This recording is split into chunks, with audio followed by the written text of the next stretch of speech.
Greetings and welcome to Unity of Mesa Online. It's so good to have you join us today. Please know that your soul is welcome here. I'm Reverend Kathy Kellogg, and today with our board member of the day, Kenya Cribb, we welcome our guest speaker and musician, Greg Tamblyn. Greg has been with us before, but we thought this was a perfect time to bring him back.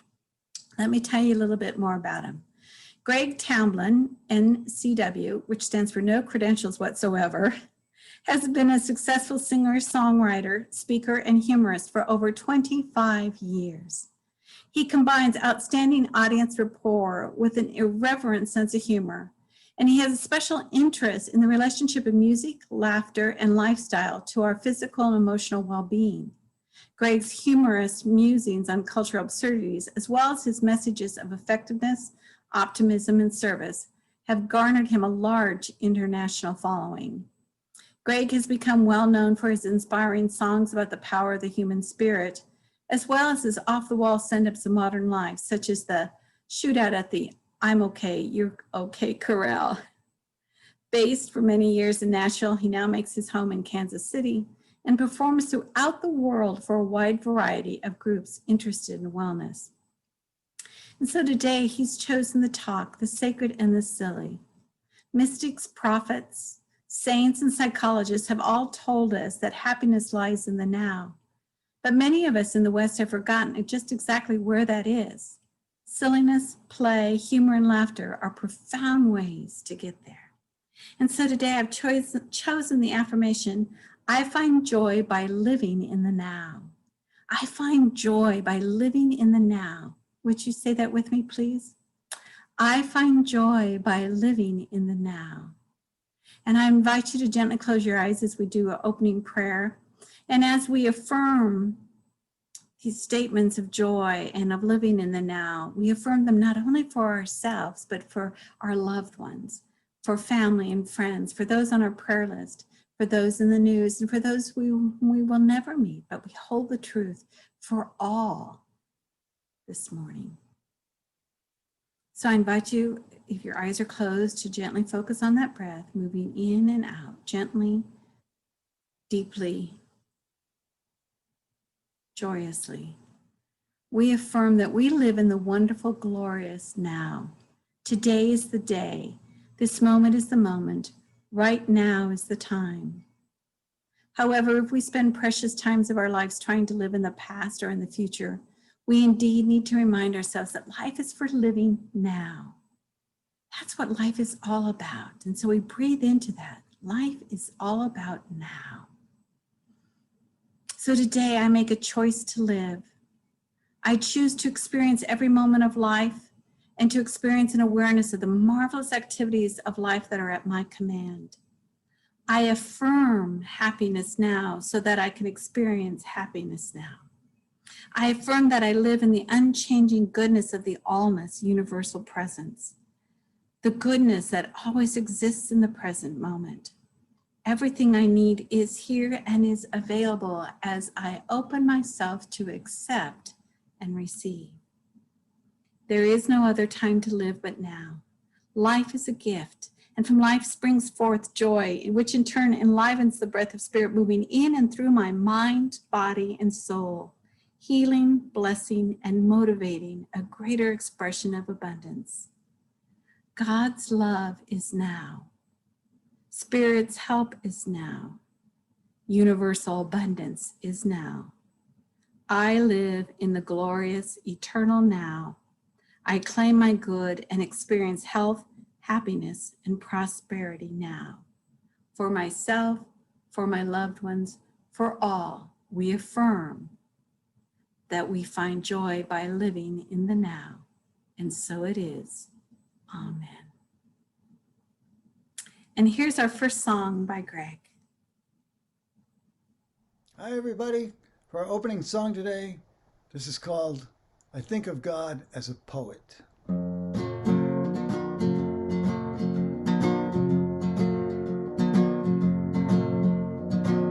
I think of God as a poet. She writes from the heart with love and emotion. It all comes raining down on us like free verse. I think she writes with a pencil, 'cause that makes erasing our mistakes so simple. That's what all the very best poets will do. I hear the poet's voice, feel comfort in her joy. There's a poet deep within the heart of God. I think of God as a dreamer. He sits around dreaming up wild new things like time and space, dinosaurs and people. He loses track of the hours, 'cause in the stillness we can feel this power of a quiet moment immersed in beauty. I hear the dreamer's voice, feel wonder in his joy. There's a dreamer deep within the heart of God. And God is my co-pilot, but this ain't no jet, it's a sweet stunt flyer that loop-de-loops, puts on a real fine show.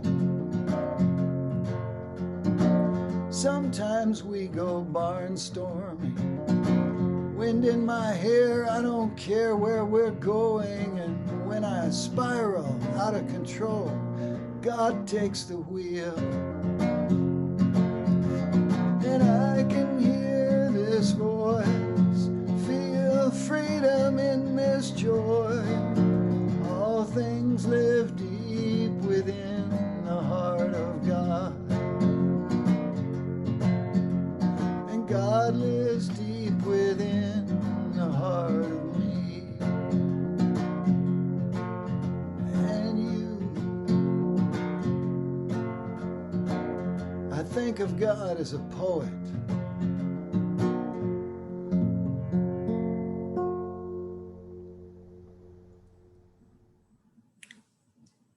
Thank you, Greg. That was great.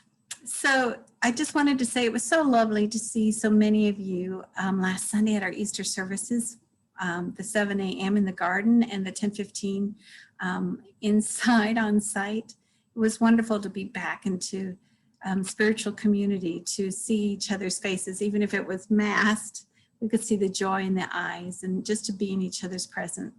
We will resume limited seating indoor, in-person services next Sunday, April 18th. So here are a few things for you to know for this coming week. Next week, we start a new series called Trusting the Process, which is all about change and transition, which I think is a really great subject, not only for our ministry at this time, but for the world in general. So hope you join us for that series. If you are interested in becoming a member of Unity of Mesa, our membership class is Sunday, April 25th from 12:30 to 1:30 on Zoom. See our members tab on our website for full details and qualifications. Reverend Judy will offer 2 different types of classes this month: Sacred Yoga, which is a yoga class for beginners, and the Art of Feminine Presence, a class for women. You can find out more on these and our April offerings on our Things for You to Know button at our website, unityofmesa.org.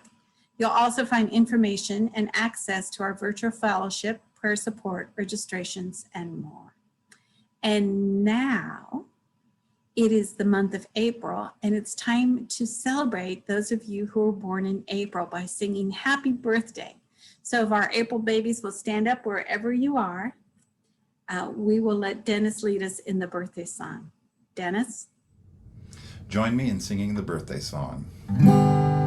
Happy birthday to you, there's no one like you, uniquely created. I love knowing you. I bless you with life and abundance galore. God bless you, my loved one, and have many more.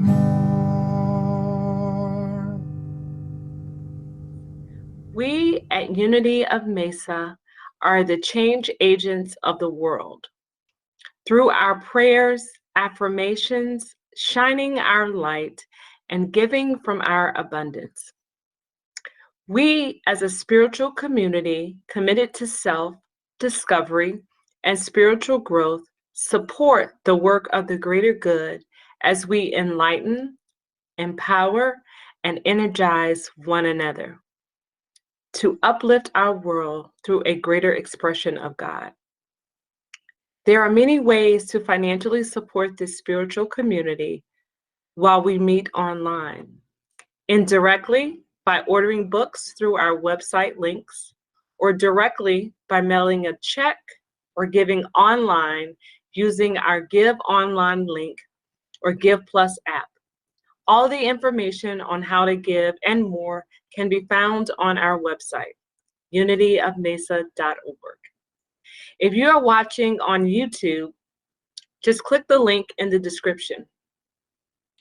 Now, I invite you to take your gift of love in your hands and say with me our offering blessing.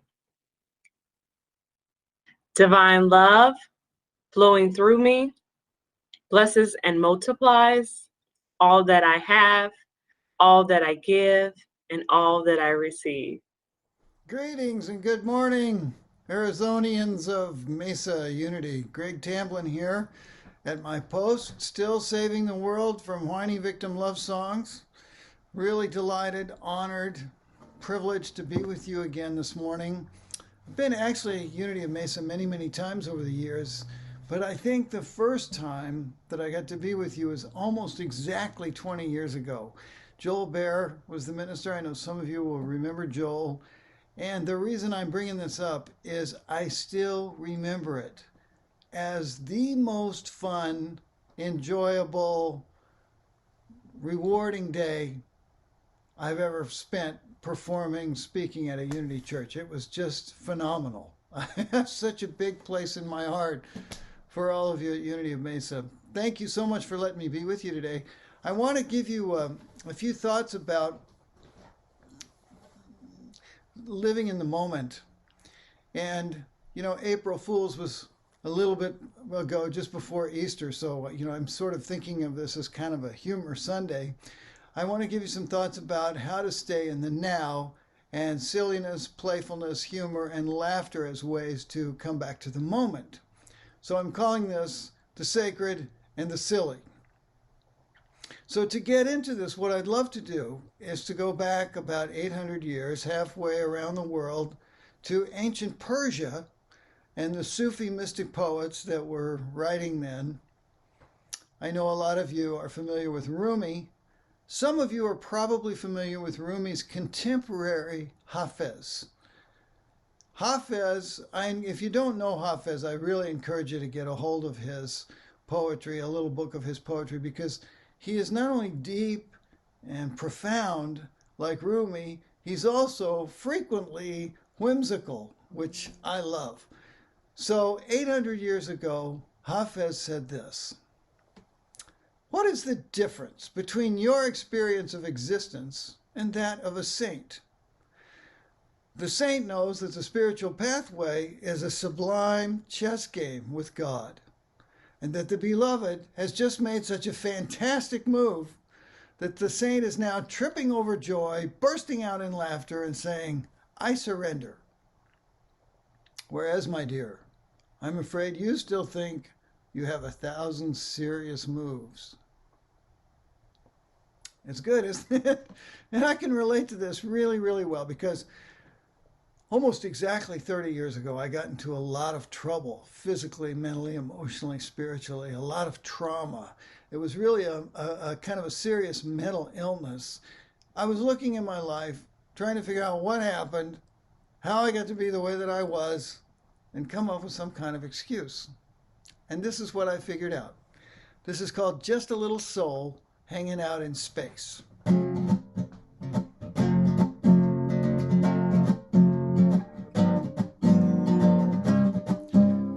Just a little soul hanging out in space, getting ready to come into the human race.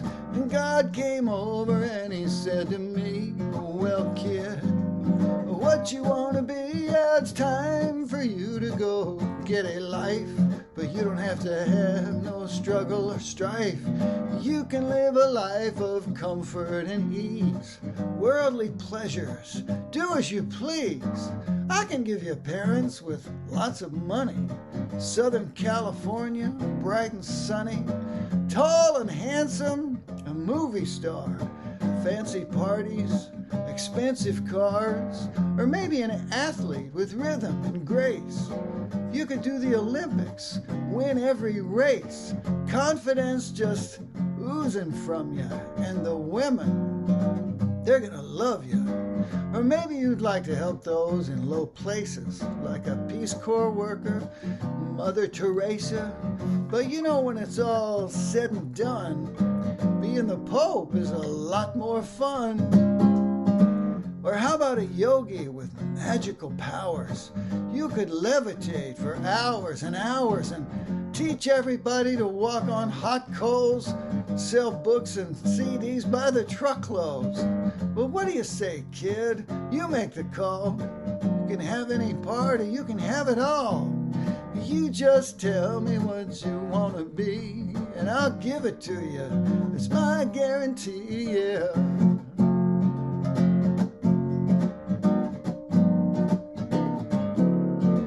Well, I just stood there with my mouth open, 'cause you know, that's just what I've been hoping. But while I was deciding to choose which one, I thought, well, maybe I'll just have me some fun. 'Cause me and God, see, we're pretty tight. And I know God likes a good joke, all right. So I figure I'll pull his leg for a while, see if I can't make the old boy smile. So I say, Father, oh mine, you know, all that glory, to tell you the truth, sounds kind of boring. I want a life with some challenge to it. You know, something I gotta work to get through it. I don't want fame and easy success. I want to be shamed and easily depressed. With various physical and mental afflictions, might as well throw in multiple addictions. I don't need life to be a sweet dream. I want writer's block and low self-esteem, sensitive skin and food allergies, and when I get around girls, make me sneeze. Make me wish that I had more height, give me claustrophobia, stage fright, prone to worry, riddled with doubt, thinking I'll never figure life out. Yeah, that's it, God, that's what I want to have. And then I just shut up so he could laugh.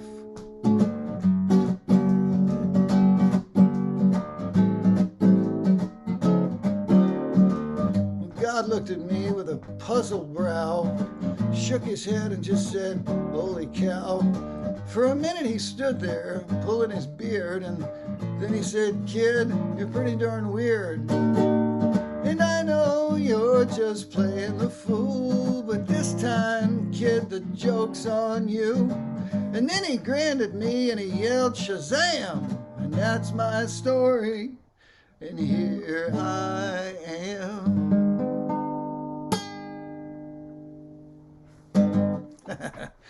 Well, can you relate? I hope you can relate, but not a lot. You know, maybe some of y'all got here the same way. Will Rogers said, a long time ago, Will Rogers said, if you find yourself in a hole, the first thing is stop digging. And that's true. We have to have some consciousness, some awareness around what we think about all day, because it does tend to show up. But the good news about that is if we own that, if we take responsibility for our lives, then there's power there, right? There's hope there. Because if I'm the problem in my life, I'm also what? The problem in everyone else's life. I love that little joke. So let me ask you this. Have you ever heard of a painter named Donald Roller Wilson? Donald Roller Wilson. Have you heard of him? Me neither. But I read about him in this article in the Airline magazine, and the reason I cut this article out and saved it is because he says something I just absolutely love.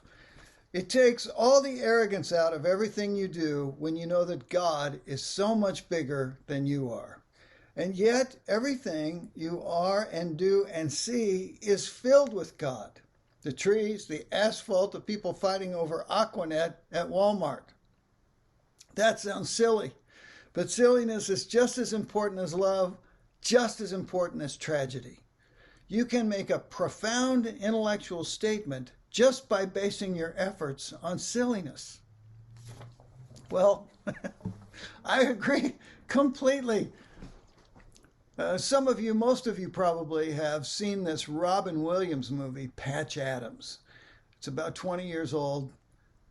And some of you, like me, may have been fortunate enough to actually see the real Patch Adams in person, giving a talk or a conference or something. And you know that physically, Patch Adams and Robin Williams are dramatically different. Robin Williams was kind of short and stocky, and Patch Adams is tall, like 6'7", really kind of skinny, kind of a slender beanpole type body, and long gray hair down to mid-thigh, usually half dyed purple or blue. Patch is a doctor, a medical doctor, who dresses like a clown every day. He has figured out that clowning and silliness and playfulness are the ways that he can best inflict love and compassion on the world and on the people he meets every day. So this is who he is. This is what he does. He's a clown doctor. He's almost finished building the first silly hospital in the world. It's called the Gesundheit Institute. You can Google it, you can look it up, you can go there, you can visit, you can volunteer. So one of the things I've heard Patch say numerous times is he feels like the world is wallowing in misery. And that one of the most radical things you can do in our culture is to have a good day. And show it. Let everybody know you're having a good day. Well, this is not radical to us in Unity. We teach that. But here's the thing. We all know that life is serious. If we forget, we can turn on the TV news for 2 minutes and we get reminded how serious life is. Well, let me ask you this. Are you like me? Have you ever had the particular gift or talent of making life even more serious than it already is? Because I'm an expert at this. I can forget everything in 10 seconds and revert to the old me. So I wrote a song about it for myself, and you can see if this helps you.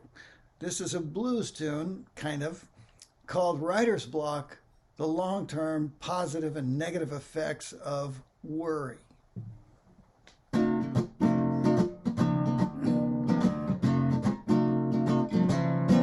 I was worried about not writing any songs.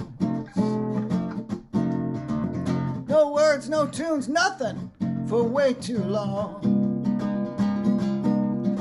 I was worried I'd never write again. Maybe there was no more ink in my pen, and I thought about that, and I began to feel ashamed.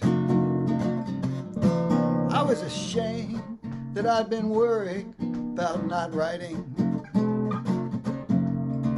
I'd been through droughts before and come out fighting. It seemed like my worry was out of control, and I was ashamed about it down to my soul. And then it hit me what I was doing, and I started feeling guilty.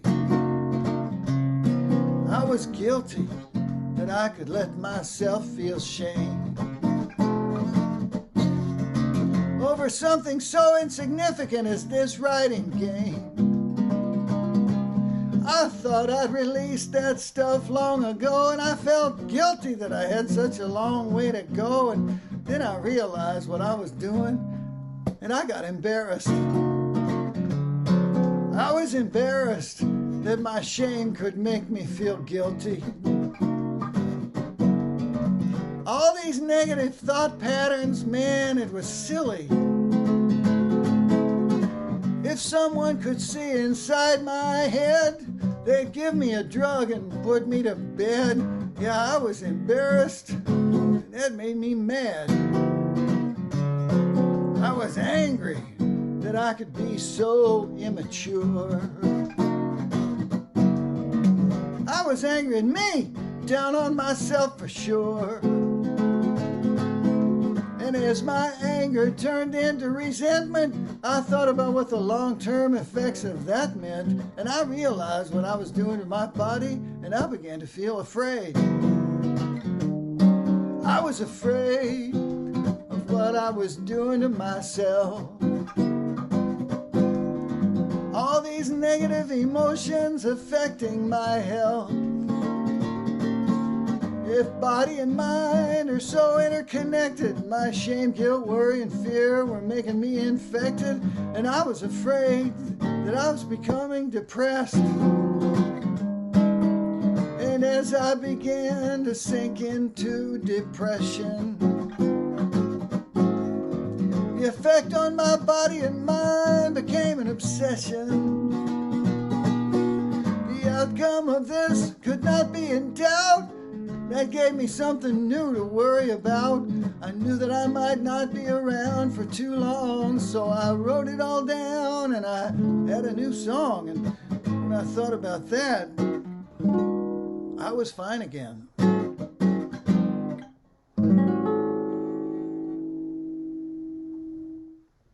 Pretty silly, but there's great joy in that. See, there's great joy in taking something limiting and troubling and bothersome and restrictive and reframing it with humor so we take all the charge off of it, so it's not such a big deal anymore.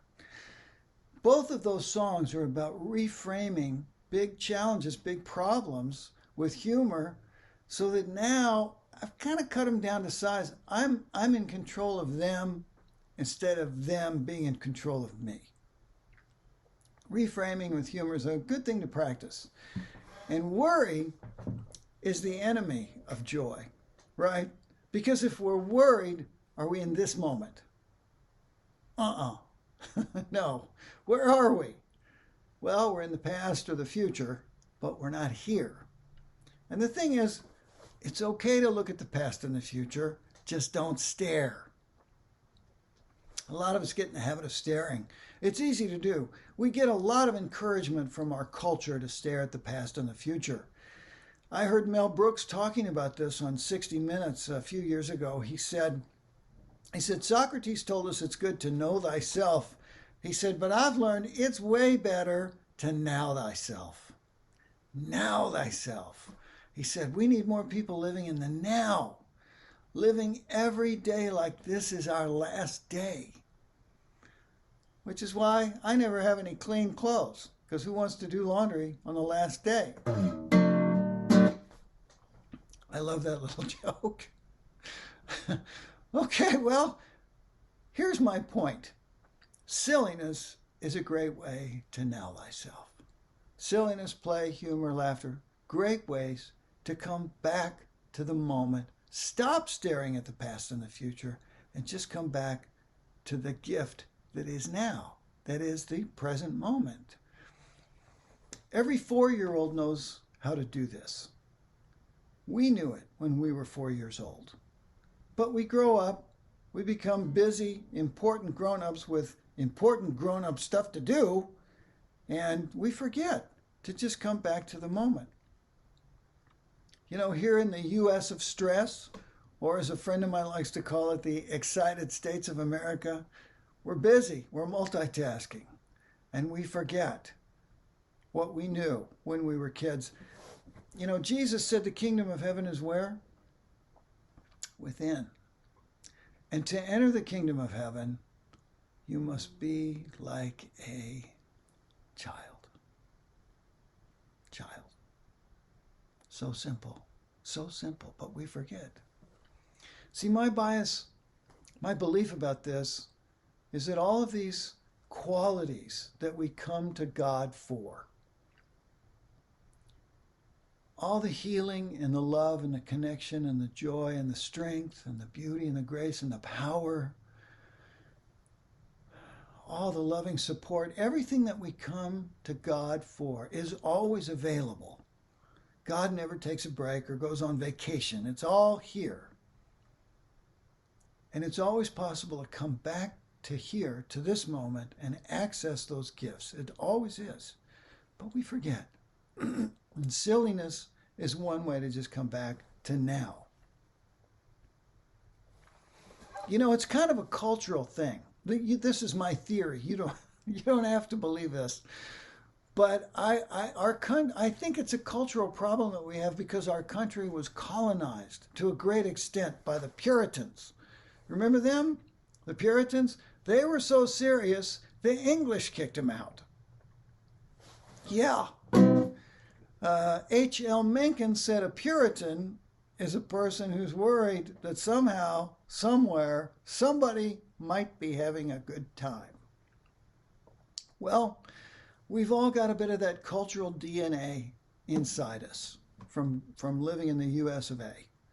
The good side of that is that we know how to work hard. We all know how to work hard. We still outwork all the other industrialized countries in the world.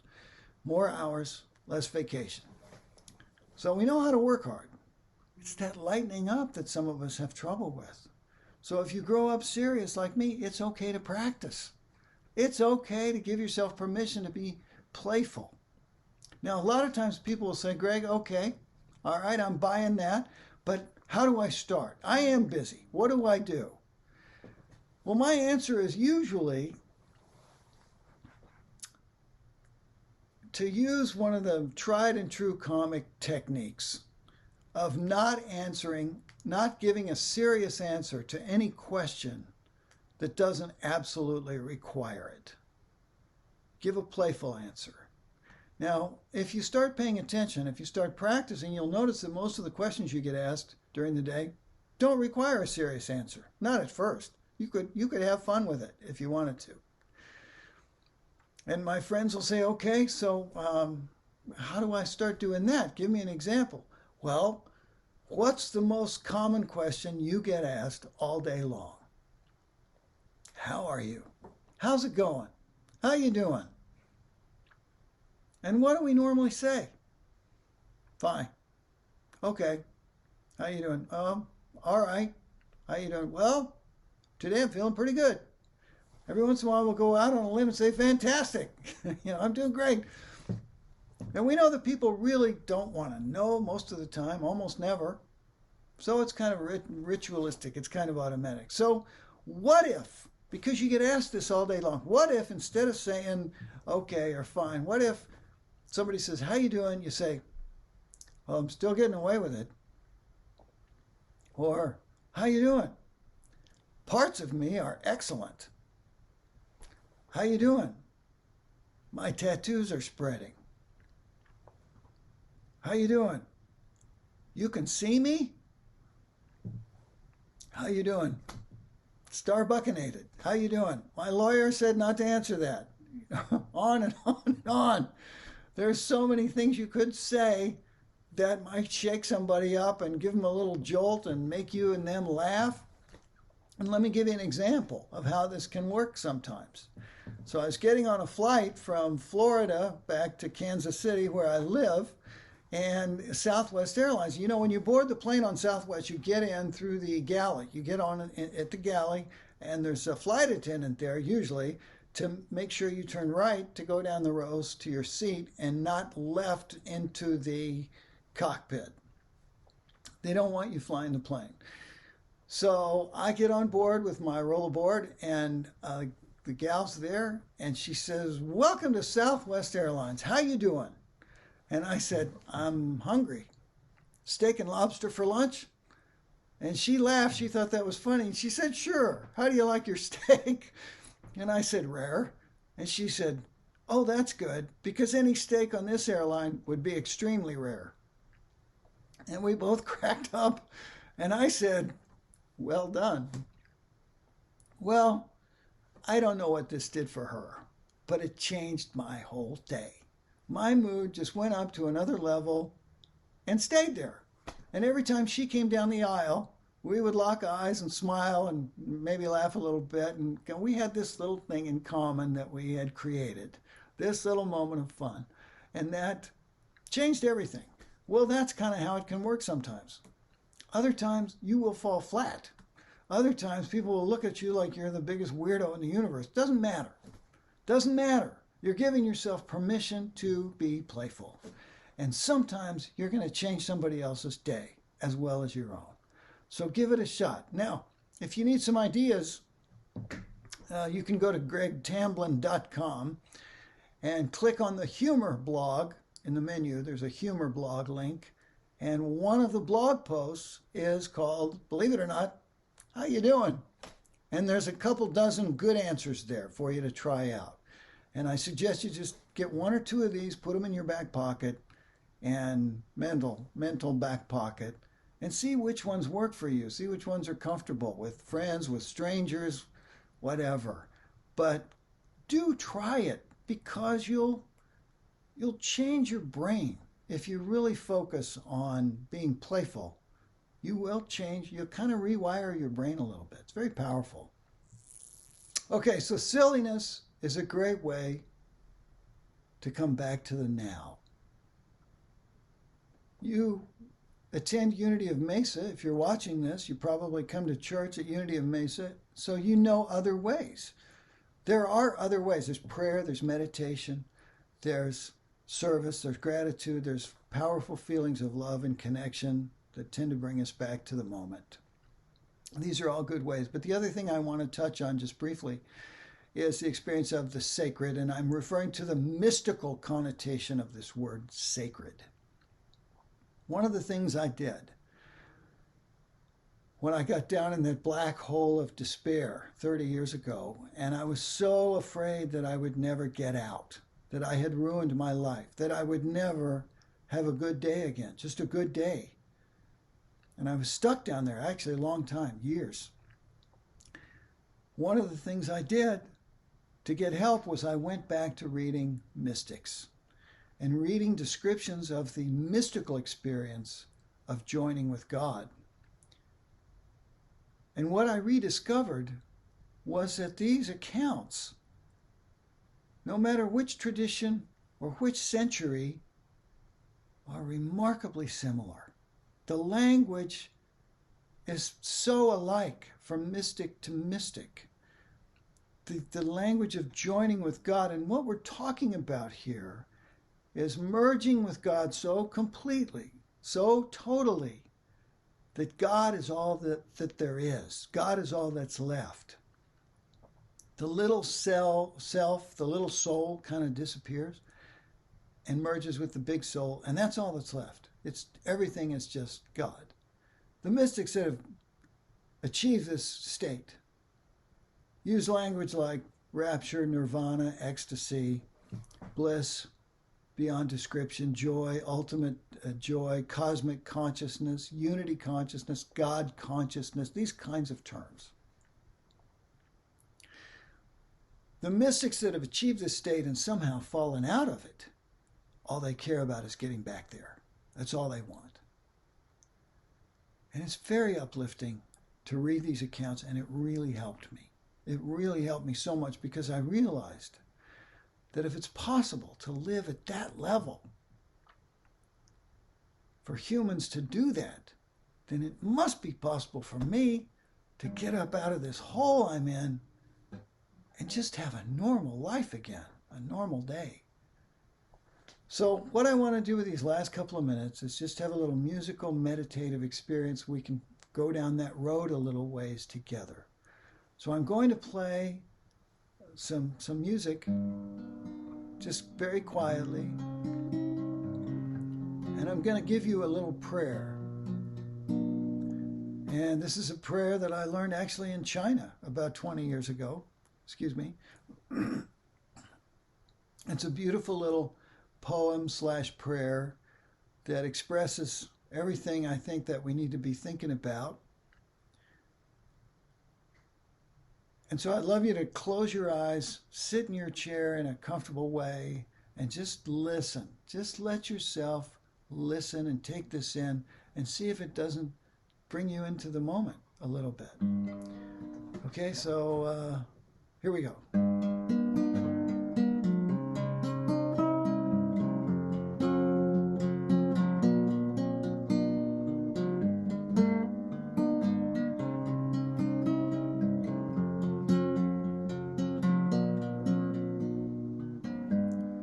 Let all things be healthy. Let all things be peaceful. Be sure to count your blessings at least once a day. Forgive those who have hurt you and those who have offended you. But forgive yourself for what you have done and for that which you have failed to do. That which is done, there is no need to speak of. That which is past, there is no need to blame.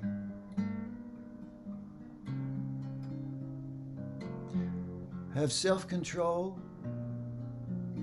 self-knowledge, self-respect, and the courage to dare.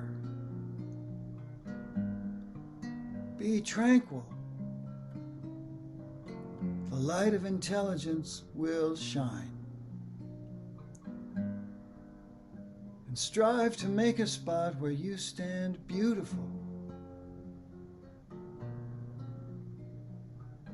Then the beauty and harmony will follow you in all your days and in all your ways.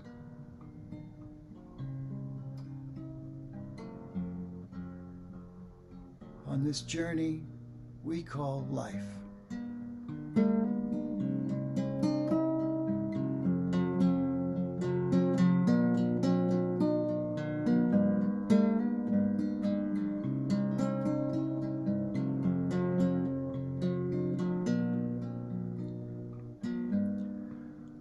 So let's take a nice deep breath and gently bring our awareness back to the screen, back to the room. Another big deep breath.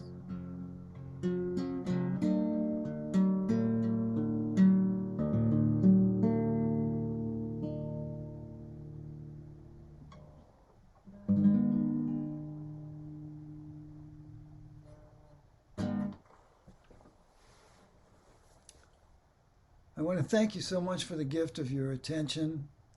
It means more than I can possibly express.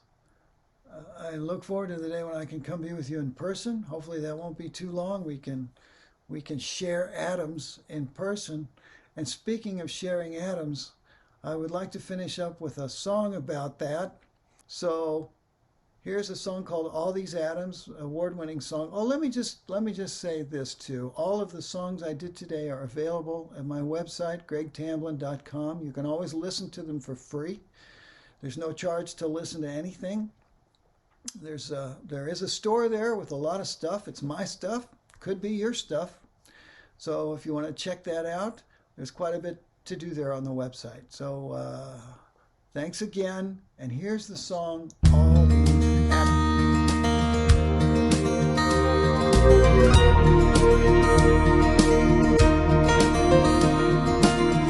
You breathe out, I breathe in.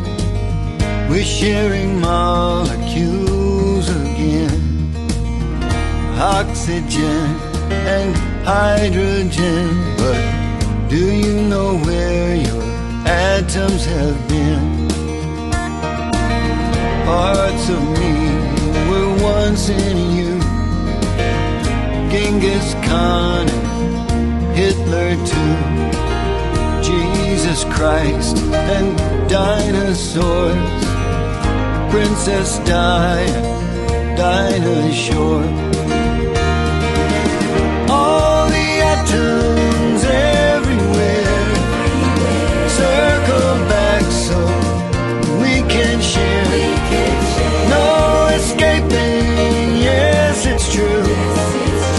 Parts of me were once in you.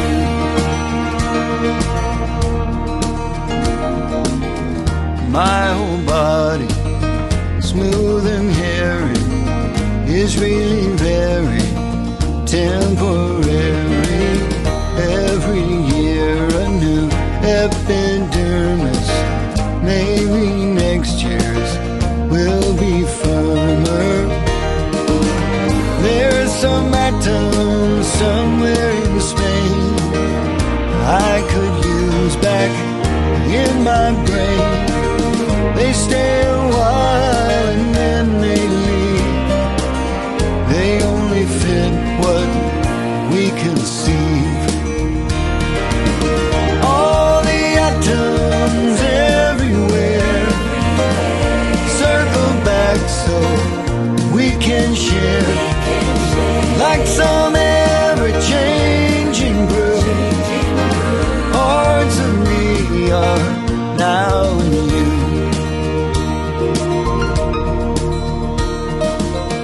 As hard as it might seem to be, parts of you were once a tree, once a fish in the primal soup.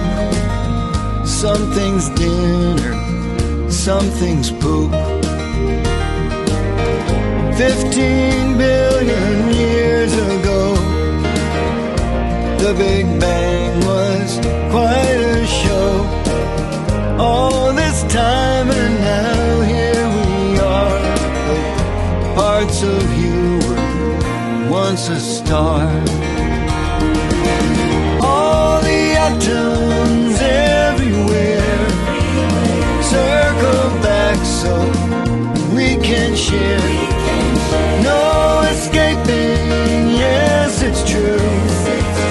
Parts of me were once in you. All the atoms here on earth get recycled, death to birth, like some ever-changing brew. Parts of me are now in you. All these atoms we've collected only mean that we're connected. Since we share what we're made of, don't you think that calls for love?